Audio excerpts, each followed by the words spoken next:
모든 만물은 존재하는 목적이 있어요. 그 존재하는 모든 것들의 특징이 뭔가 하면 그 사물 자체를 위해서 존재하는 것이 아니라 다른 것을 위해서 존재한다는 거예요. 가령 여기 마이크가 있잖아요. 이 마이크도 존재의 목적이 있어요. 이 마이크는 마이크 자체를 위해서 지금 존재하고 있는 것이 아니라 우리가 지금 하나님께 예배를 드리잖아요. 하나님께 예배를 드리면서 하나님의 말씀을 듣는 성도들을 위해서 존재하는 거예요. 시계는요, 시계 자체를 위해서 존재하는 게 아니잖아요. 시간을 알려주기 위해서 존재하는 거예요. 제가 말씀을 준비하면서 어저께 이제 정리를 하고 그러면서 시계를 딱 봤는데 얘가 멈춰 있더라고요. 배터리가 다 된 거예요. 그러니까 이 시계는 존재 이유가 없는 거예요. 그렇죠?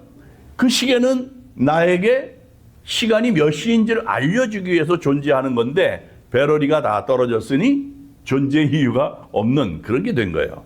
자, 그러면 인간이 존재하는 목적은 무엇이냐 하는 거잖아요. 사람이 먹고 마시면서 세상의 연락을 즐기다가 때가 되면 죽는 것, 그건 아니잖아요. 인간에게 있어서 가장 소중한 것이 무엇인가 하는 것을 성경이 우리에게 말씀해 주고 있어요.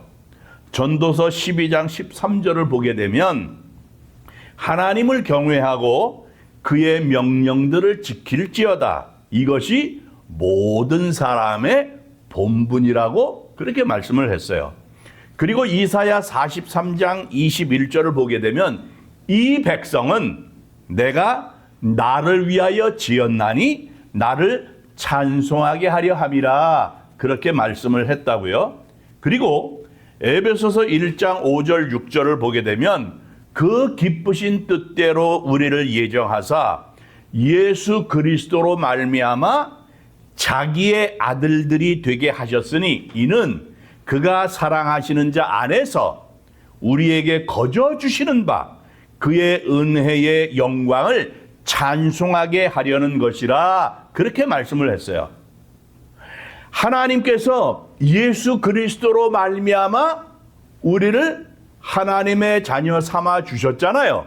하나님의 자녀가 되는 권세를 누리게 하셨고 하나님의 자녀로서 우리가 하나님께 거저 은혜를 받은 거예요. 그래서 우리는 하나님의 자녀로서 그 크신 은혜와 그 영광을 찬송해야 되는 거예요. 그러니까 하나님께서 인간을 지으신 목적은 무엇인가 하면 창조주이신 하나님을 경배하고 찬송하며 하나님께 영광을 올려드리는 것, 그것인 거예요. 그러니까 우리가 예배를 드림으로 인해서 이렇게 예배를 통해서 하나님께 영광과 찬송을 올려드리는 거예요. 감사로 영광을 올려드리는 거예요. 그것이 바로 우리 인간의 존재의 목적이다. 바로 그거라고요. 그래서 우리가 오늘 지금 예배를 드리고 있는데 이 예배가 우리의 삶에 있어서의 한 방편이 아니라 우리의 삶의 목적인 겁니다. 사실 우리가 예배를 드림으로 인해서 우리가 위로를 받고요. 그리고 은혜를 받고 새 힘을 얻는다고요. 그런데 사실은 그것보다 더 중요한 것이 뭔가 하면 하나님 앞에 드리는 예배. 그 예배가 우리의 삶의 목적인 거예요. 그렇게 우리가 하나님 앞에 참되게 예배를 드림으로 인해서 우리가 위로를 얻게 되는 거고 하나님의 은혜를 받게 되는 거고 새로운 힘을 얻게 되는 거라고요. 그러면 우리가 오늘 말씀을 보게 되면 주님께서 참되게 예배하는 자를 찾으신다고 그랬는데 참되게 예배하는 것이 어떠한 것인지를 살펴보도록 하겠습니다. 먼저 이거예요. 참되게 예배하는 자는 하나님께 예배하는 자입니다. 오늘 본문의 앞부분에 보게 되면 19절에서 뭐라 그런가 하면 이 사마리아 여인이 주여 내가 보니 선지자로소이다. 우리 조상들은 이 산에서 예배하였는데 당신들의 말은 예배할 곳이 예루살렘에 있다 하더이다. 이렇게 얘기를 했어요. 그러니까 사마리아 사람들은 지금 사마리아 여자를 예수님이 만나신 거예요. 수가성에서. 이 사마리아 사람들은 그리심이라고 하는 산에서 예배를 드렸단 말이에요. 그런데 유대인들은 예루살렘에 있는 성전에서 예배를 드렸어요. 그러면서 서로가 자기들이 예배 드리는 예배 장소가 옳다, 옳은 곳이다. 그러한 얘기를 했어요. 그렇게 된 배경이 있어요. 솔로몬이 예루살렘의 성전을 지었잖아요. 그리고 회막에 오랫동안 모셔둔 법궤를 예루살렘 성전에 모셨다고요. 거창하게 이제 성전 봉헌식, 헌당식을 했습니다. 그리고 수십 년 동안 이스라엘 백성들이 예루살렘 성전에서 하나님 앞에 예배를 드렸어요. 그런데 솔로몬이 죽고 나서 나라가 둘로 갈라지잖아요. 남쪽은 유다, 북쪽은 이스라엘. 이렇게 나눠졌어요. 그래서 북왕국 이스라엘을 누가 다스리게 되는가 하면 여로보암이 다스리게 됐어요. 그런데 여로보암이 이스라엘을 다스리면서 불안한 것이 있었어요.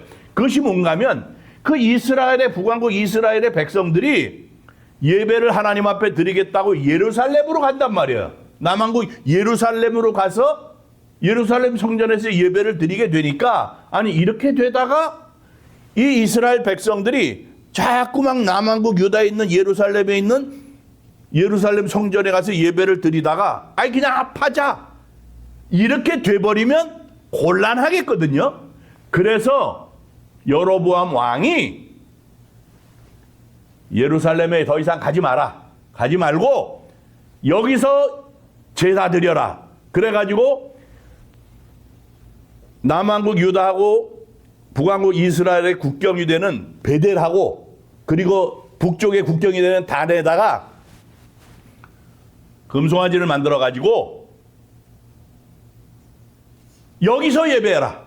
바로 이것이 우리를 애굽에서 인도해낸 우리의 하나님이다. 이러면서 거기서 예배를 제사를 드리게 했단 말이에요. 그것이 오래도록 지나면서 그리심산에서 결국은 그 이스라엘 백성들이 거기서 제사를 드리게 된 거예요. 자, 그러다 보니까 그 사람들은 오랫동안 그렇게 그곳에서 그리심산에서 제사를 드리면서 유대인들하고 맨날 다툰 거예요. 여기가 옳다, 여기가 옳다. 그런데 그런 이유가 있어요. 또 성경을 보게 되면 신명기 12장을 보잖아요. 그러면 하나님께서 택하실 한 곳에서 제사를 드리라고 하나님이 그러셨어요. 그런데 역사적으로도 보니까 아브라함이 이 그리심산이 있는 곳이 세겜이라는 곳이에요. 기름진 곳이고 그런데 그곳에서 아브라함이 제사를 드렸어요. 단을 쌓았어요. 그리고 야곱도 거기서 제단을 쌓았어요. 밧단 아람에서 다시 가나안 땅으로 돌아올 때 다시 돌아오면서 세겜이라고 하는 그곳에서 제단을 쌓고는 엘로헤 이스라엘 하나님 이스라엘의 하나님 이렇게 얘기를 하면서 거기서 제단을 쌓았다고요. 그러니까 거기에 우물도 있고 야곱이 자식들과 가축들을 먹였던 우물이고 그러니까 그곳에서 자기들이 지금 물을 마신다고 하는 이 사마리아 여인이 수가성의 여인이 그런 얘기를 하는 거예요. 그리고 이스라엘 백성들이 출애굽을 해서 가나안 땅에 들어갈 때 여리고성 무너뜨리고 그 다음에 아이성 무너뜨리고 나서 또 세겜 지역인 그 에발산에서 여호수아가 제단을 쌓았단 말이에요.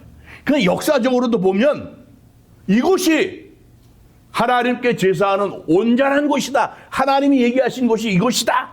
이 사람들은 그렇게 말하자면 우긴 거예요. 그런데 보자고요. 이 사람들이 하나님 앞에 예배를 드리는데 진짜 하나님 앞에 예배를 드리는 게 아니에요. 그 여로보암이 송아지를 만들어 가지고 그거를 섬기면서요. 이스라엘 그 땅에 여러 곳에 그러한 산당들이 세워지고 그리고 포로기 이후에 결국은 그리심산에서 제사를 드리게 됐다고요. 실질적으로 하나님을 예배하는 게 아니에요. 이것이 여로보암으로 인해서 우상을 숭배하는 것이요, 아합 시대에 와서 아주 극성기가 된 그런 상황이라고요. 이런 배경 속에서 어느 것이 옳으냐, 이렇게 묻는 사마리아 여인에게 예수님께서 뭐라고 말씀을 하시는가 하면, 이 산에서도 말고 예루살렘에서도 말고 너희가 아버지께 예배할 때가 이르리라, 이렇게 말씀을 하셨어요. 그러면서 너희는 알지 못하는 것을 예배하고 우리는 아는 것을 예배하노니, 그러셨다고요. 여기서 예수님께서 말씀하신 것이 뭔가 하면, 장소가 중요한 것이 아니라 대상이 중요하다는 거예요. 자, 이 사람들 보니까 알지도 못하면서 막연히 이것이 우리에게 복을 줄 거야, 이러면서 자기들이 섬긴다고 하는 신과의 인격적인 만남도 없어요. 그냥 절하고 섬기는 것, 그것이 우상을 섬기는 사람들의 특징이라고요. 그것이 지금 이 사람들에게 계속해서 있어 왔던 거예요. 하나님과 인격적인 만남이 없잖아요. 우상을 숭배한 거예요, 그동안. 그런데 하나님은 하나님을 섬기는 사람들이 경배의 대상인 하나님을 인격적으로 만나고 인격적으로 깊이 알고 예배하는 것을 하나님이 원하신다고요. 그 하나님이 누구이신지, 얼마나 크신 분인지, 얼마나 위대하신지 깊이 아는 것뿐만이 아니라 그분과의 만남, 하나님과의 만남을 통해서 인격적으로 알아가는 것을 하나님이 원하신다고요. 그래서 우리의 예배의 대상은 전능하신 하나님이시라고요. 유일하신 하나님, 천지 만물을 창조하신 하나님, 독생자 예수 그리스도를 우리의 구세주로 보내주신 하나님, 그 예수 그리스도께서 십자가에 달려 죽으심으로 인해서 그 십자가의 보혈로 우리를 구원하신 그 하나님, 성령을 보내주셔서 오늘 교회를 세우시고 우리에게 은혜를 베풀어 주시는 그 하나님, 그 하나님께 우리가 예배를 드리는 거라고요.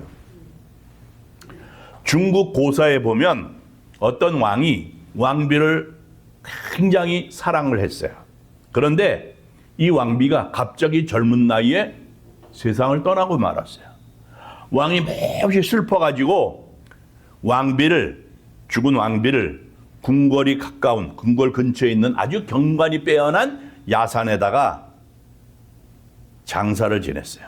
그리고 묘만 그렇게 있는 것이 애처로워가지고 근처에다 큰 정원을 만듭니다. 좋은 나무를 심고 아주 아름다운 꽃들을 쫙 심었어요. 그리고 연못을 팠어요. 아름다운 물고기들을 쫙 넣어주었습니다. 그리고 자주 왕비가 묻힌 산소를 찾아갔어요.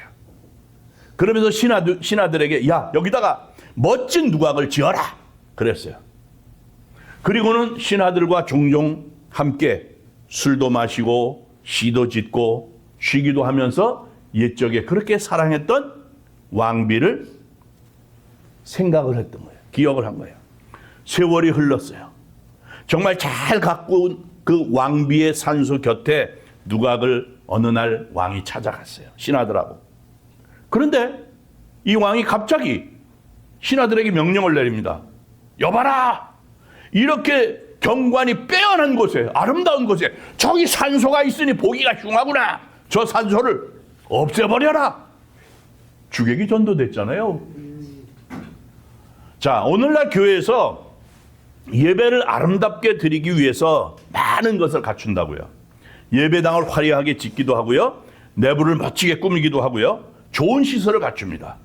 찬양대와 오케스트라, 세련된 안내위원이 있고요. 리허설을 하고 예배 준비를 해요. 부족함이 없이 잘 갖춘 것처럼 보이는 예배인데, 그만 다른 것에 신경을 쓰다가 정작 예배를 받으실 하나님을 잊어버리는 경우가 있다는 거예요. 그 예배에 하나님께 집중하지 못하고 다른 것에 집중하게 되면 아무리 멋진 예배를 드린다고 할지라도 그 예배는 성공한 것이 아니라고요. 몽골에서 선교하던 선교사님의 이야기인데, 예배를 드리는 가운데, 예배를 드리고 있는데 어느 한 자매가 예배 시간에 막 땀이 범벅이 돼가지고 교회에 들어온 거예요.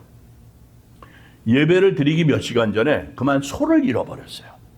그래서 소를 찾으러 여기저기 막 뛰어다니다가 예배 시간이 된 거를 알고는 소를 버려두고 말씀을 들으려고 들판을 가로질러서 막 달려가지고 교회로 온 거예요. 그때 선교사님이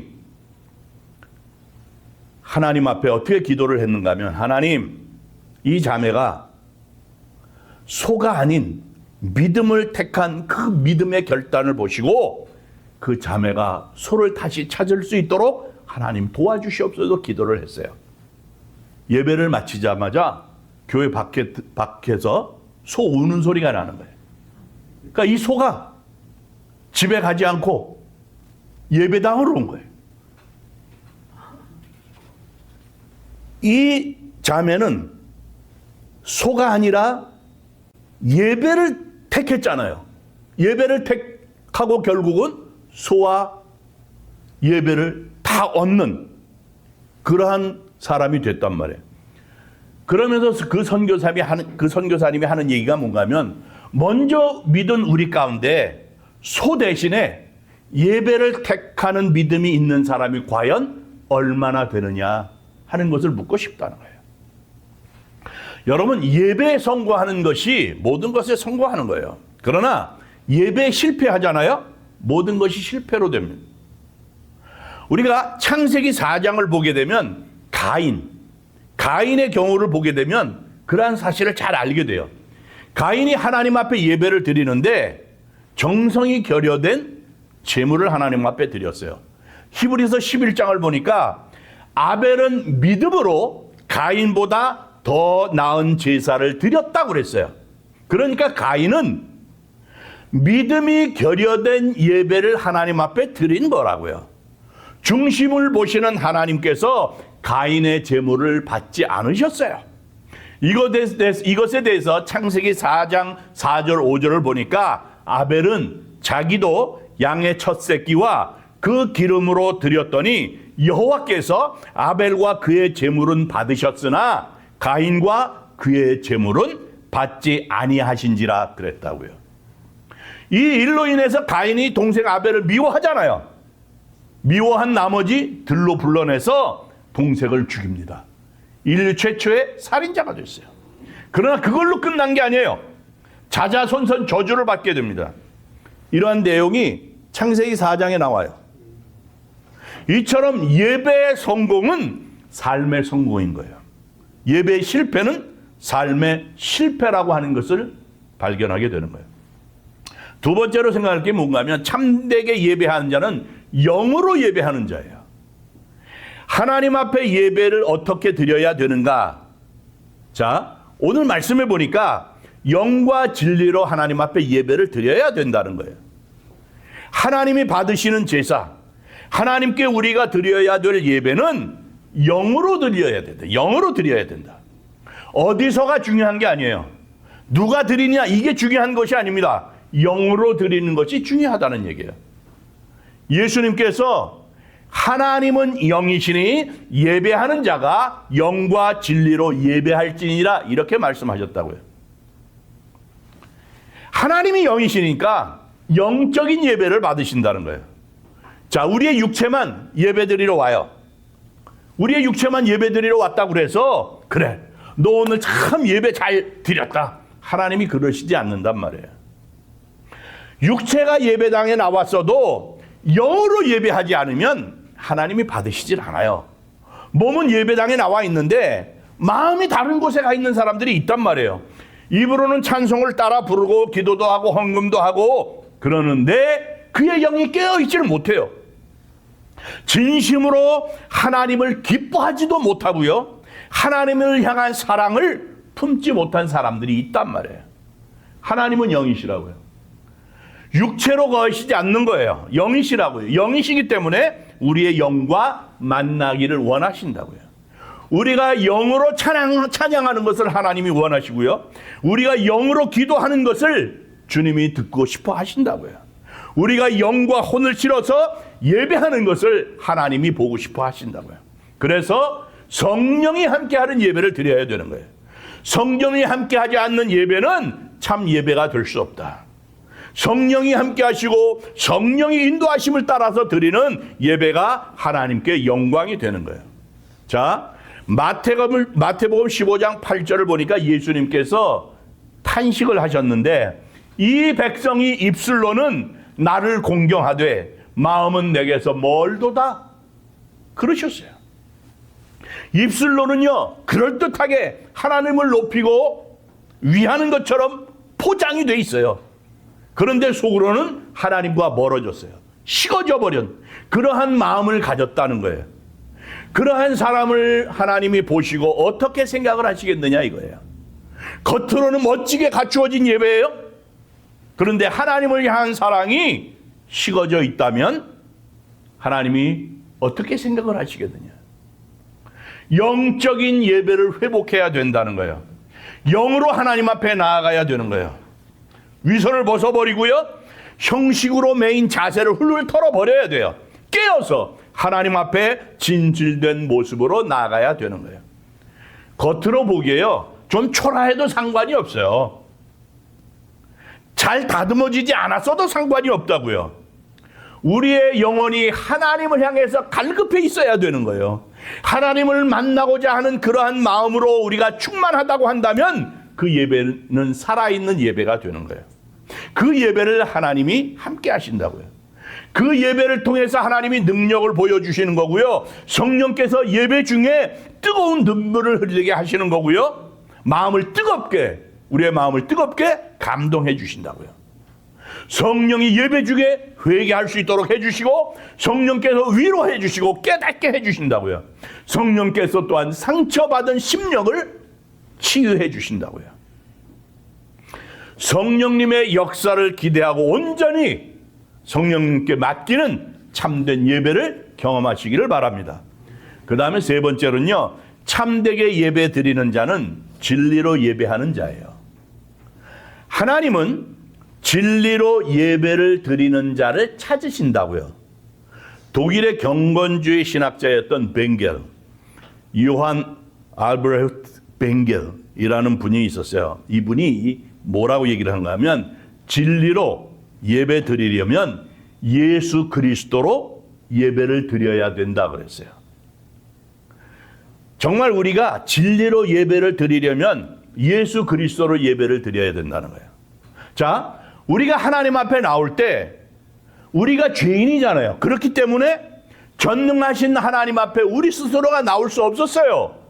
그런데 하나님 앞에 나오는 길을 열어주신 분이 바로 우리 주 예수 그리스도시라고요. 그래서 우리는 하나님 앞에 예배를 드리는데 성부 하나님께서 이 가운데 오셔서 영광을 받으시고 성령께서 우리를 인도하셔서 하나님을 사랑하게 하시고 또한 믿게 하시고 그 말씀을 듣게 하시고 감동하게 하셔서 하나님께 영광을 올려드리게 하는 거예요.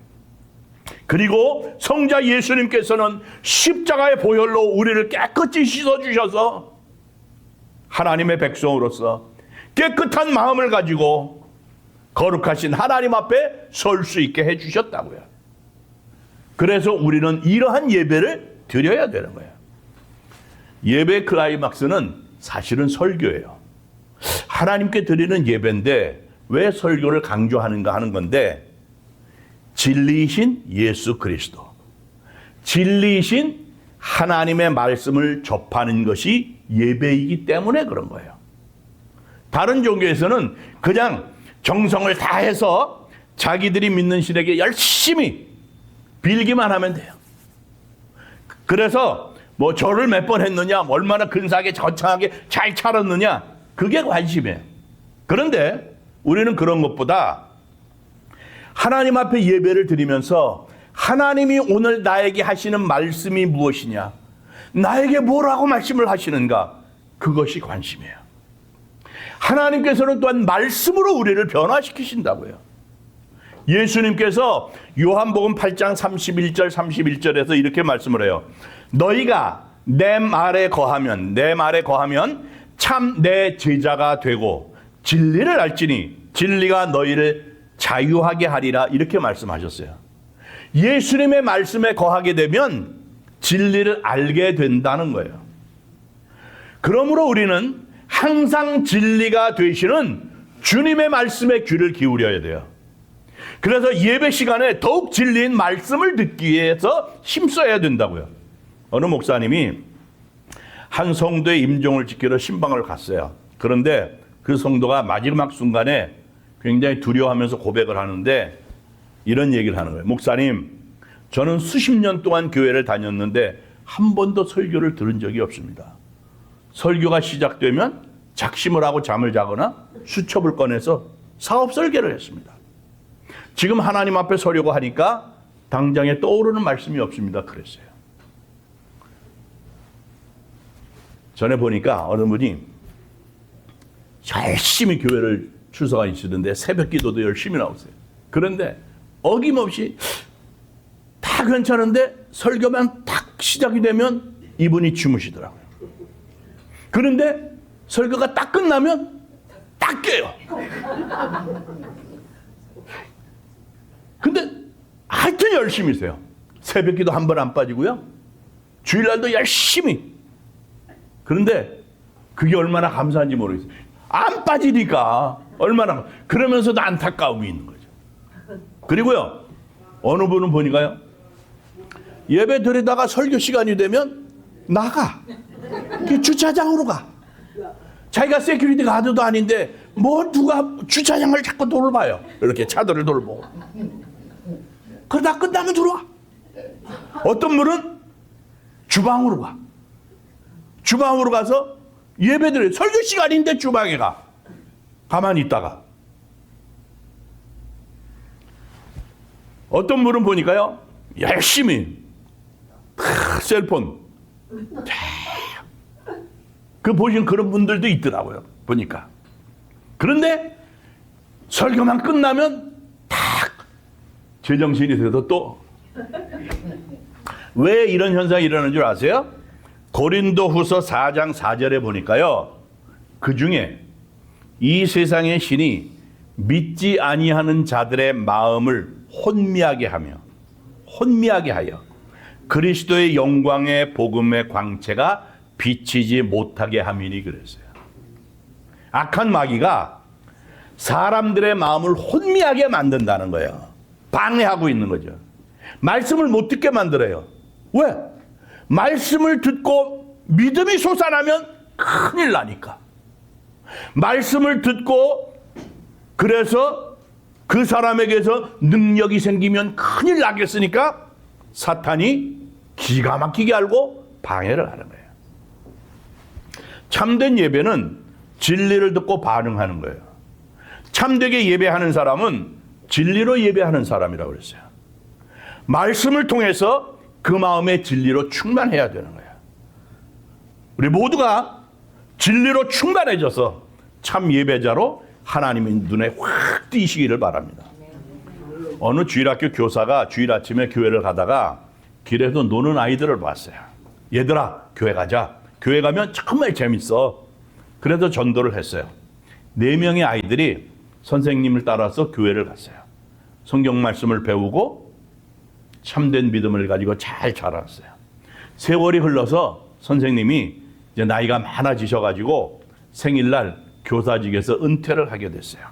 그런데 4통의 편지가 배달이 됐어요. 선생님을 통해서 하나님의 말씀을 듣고 자라난 소년들에게서 온 편지였어요. 하나는 당시의 미국 대통령이었던 후보 대통령에서 온 편지였어요. 다른 하나는 대통령 비서실장, 다른 하나는 중국의 선교사님, 그리고 마지막 한 장은 미국 연방은행 총재에게서 온 편지였어요. 선생님 덕분에 오늘의 내가 있게 되었습니다. 선생님을 통해서 배운 하나님의 말씀이 오늘의 나를 만들었습니다. 이런 내용이에요. 바로 그거예요. 하나님의 말씀이 진리이기 때문에 가난한 빈민촌에서 태어나서 학교도 제대로 다니지 못하던 소년들을 인류 역사를 바꾸는 위대한 인물로 변화시킨 거예요.